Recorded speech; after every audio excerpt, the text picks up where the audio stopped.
Artificial intelligence यानी कि AI, जो कभी इंसानों के लिए सबसे बड़ा मददगार साबित हुआ, आज वही सबसे बड़ा खतरा बन गया है। फेक वीडियोस, झूठे बयान और डिजिटल चालें अब केवल सोशल मीडिया तक सीमित नहीं रही हैं, बल्कि ये अब न्याय के दरवाजे तक भी पहुंच चुकी है।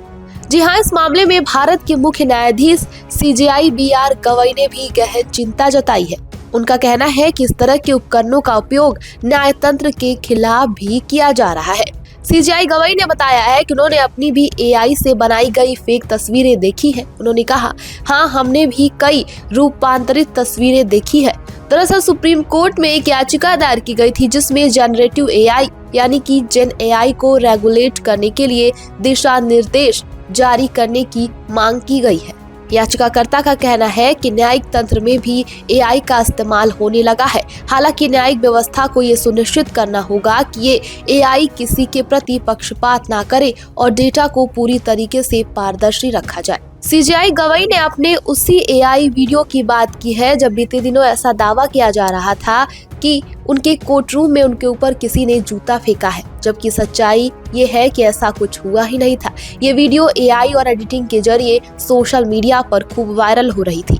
जाहिर है कि बीते महीनों ये मामला सोशल मीडिया पर तूल पकड़ा हुआ था कि CJI BR गवई पर एक वकील ने जूता उछालने की कोशिश की है। समय था 6 अक्टूबर का दिन था और उस दिन सुप्रीम कोर्ट के वकील राकेश किशोर को एक मामले की सुनवाई के दौरान CJI BR गवई पर जूता उछालने की कोशिश करने का मामला सामने आया था। वकील पर CJI के साथ दुर्व्यवहार करने का आरोप लगा और आरोपी वकील ने कोर्ट में जमकर नारेबाजी भी की थी, जिसके बाद से उन्हें हिरासत में लिया गया था और उस दौरान पुलिस ने तुरंत कार्रवाई करते हुए उन्हें कोर्ट से बाहर निकाल दिया था। इस घटना को लेकर supreme court advocates on record association ने इस घटना की तीखी आलोचना की थी। एसोसिएशन ने कहा था कि एक वकील के कृत्य पर हम सर्वसम्मति से पीड़ा व्यक्त करते हैं, जिसने अपने अनुचित और असंयमित व्यवहार से देश के चीफ जस्टिस और उनके साथी न्यायाधीशों के पद और अधिकार का अनादर करने का प्रयास किया है। और वहीं गवई पर जूता फेंकने की कोशिश करने वाले वकील ने खुद को दलित बताया था। मीडिया के सवालों में उन्होंने कहा था कि मैं इस समय आपको सर्टिफिकेट तो नहीं दिखा सकता, मैं ये भी नहीं कह सकता कि आप जो पूछना चाहते हैं वो मुझे बताना जरूरी है, लेकिन मैं दलित हूँ, बस इतना ही आप समझ लें, इतना काफी है। वकील ने कहा कि अगर आप गूगल पर जाकर देखोगे तो डॉक्टर राकेश किशोर मैं लिखता हूँ, मेरे हाई स्कूल से लेकर हर सर्टिफिकेट में ये लिखा हुआ है कि किशोर जो सरनेम है, आप उसे गूगल पर चेक कर सकते हैं। मैं इससे ज्यादा आपको कुछ भी नहीं कह सकता हूँ। और इसके बाद से ये भी दावा किया गया कि सनातन विरोधी गतिविधियों की वजह से इस तरीके की घटना को अंजाम दिया गया है। लेकिन वो सनातन विरोधी बातें आखिर थी क्या और क्यों, आखिर इसको लेकर के भी एक बार विवाद छिड़ा था, उस पर भी आज हम चर्चा करेंगे। दरअसल महीना था सितंबर का और उस दौरान सुप्रीम कोर्ट ने MP के खजुराहो में स्थित भगवान विष्णु की सिरकटी प्रतिमा के पुनर्निर्माण की मांग को खारिज कर दिया था।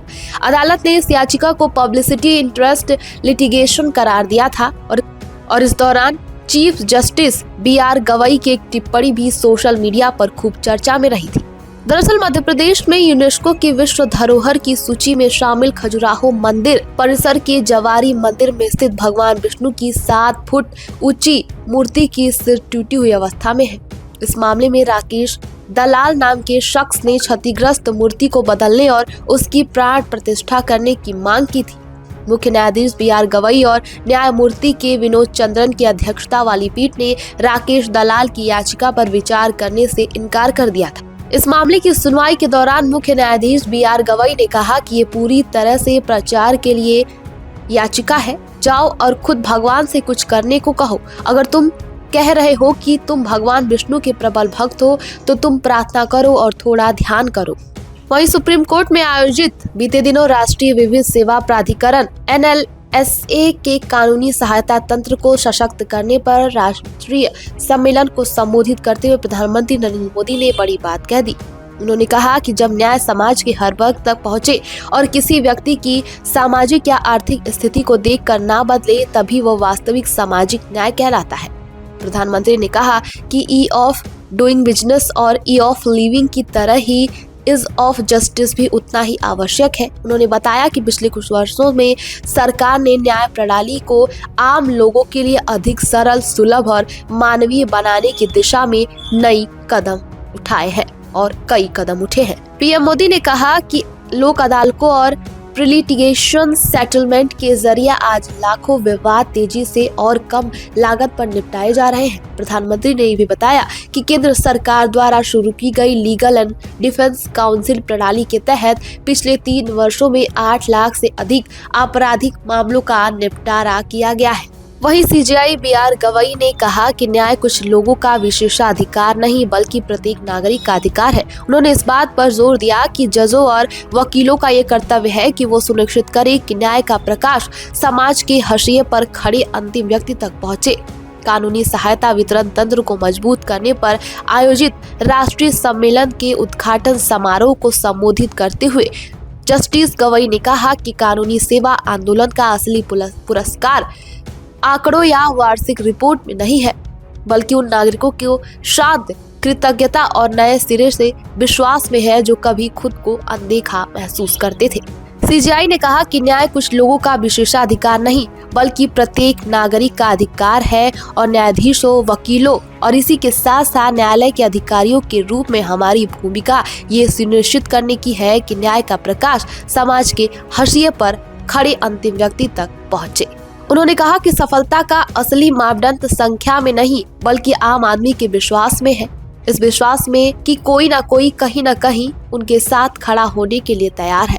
जस्टिस गवई ने कहा कि इसलिए हमारा काम हमेशा इस भावना से निर्देशित होना चाहिए कि हम जीवन बदल रहे हैं। उन्होंने कहा कि आपके एक दिन की उपस्थिति, किसी गांव या जेल का दौरा, संकटग्रस्त व्यक्ति से आपकी बातचीत किसी ऐसे व्यक्ति के लिए जीवन बदल देने वाली हो सकती है जिसके लिए पहले कभी कोई मदद के लिए नहीं आया हो।